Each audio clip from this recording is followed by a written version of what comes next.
Oh, it's been an outstanding meeting today. We've got some really great sessions that went on.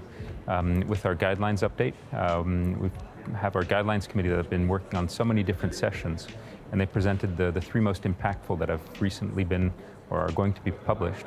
First being our aortic diseases guidelines that have been developed with collaborators from our two North American societies, and that are currently being endorsed by and reviewed by these societies. The endocarditis guidelines that were presented at the ESC in collaboration with EACTS. And finally, the revision of the left main chapter in collaboration with ESC. Then we had a fantastic session on the trial update, which this is really trying to give surgeons the information on how to interpret these important trials that impact our daily practice. So the trials update session is a really unique thing for medical meetings. We don't always get it. Some of the discussions are candid and exciting, and you don't always hear these sorts of things at medical meetings where things can be kind of polished and packaged, but this is a little different, might I even say contrarian. So I like it a lot. It's pretty exciting. Joe Bavaria showed us what the real-world data on TEER, on transcatheter end-to-edge repair for the mitral valve, what we have from the TVT database. And I think the main take-home points from the talk was that TEER is increasing.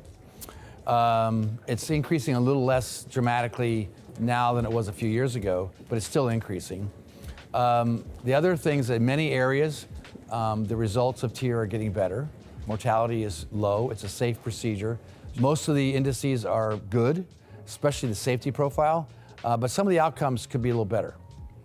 We really had a fantastic close to the meeting with a session really dedicated to saying goodbye to all of our attendees and all of our members, to celebrate all of our awardees, our Young Investigator Awards, the Case Corners, and so on. So that way we were able to thank them for their commitment and their hard work and outstanding production.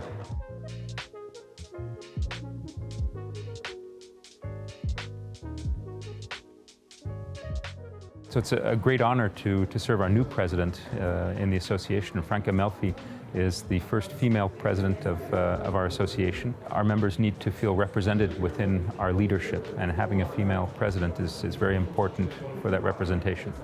It is a really honor and a privilege, and especially if I consider that I became a member of this society in 1999, so long time ago.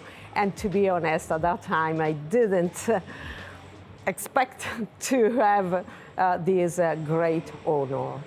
I hope, and I will do all my effort to increase the number of members, to increase the number of young surgeons, the residents, and to have a very good collaboration with the other scientific communities, scientific societies. So this meeting has really been outstanding, that there's top-level new science that's being presented. So we're all going back to our clinical practices, to our units, with new important information that will have an impact on patient care. So I'm enjoying very much this meeting in the great city of Vienna. We had a fantastic day during Techno College 2 days before, and I enjoyed a lot the late-breaking abstract meeting I was part of, with really high-quality scientific abstracts that were discussed. The real theme is the innovation, the discovery. There's a feeling here that it's a bubbling pot of really interesting ideas. How are we going to improve the specialty? There's no better place than getting 5,000 people who are thinking along the same lines in the same building to have these chats. I think this annual meeting has been absolutely smashing. It's been good fun, amazing innovations. The quality of the abstracts were very good, both scientifically and clinically. And especially for me, the aortic sessions have been the highlight. So we're really looking forward to seeing you next year in Lisbon. Next annual meeting will be outstanding, and we need to see you there.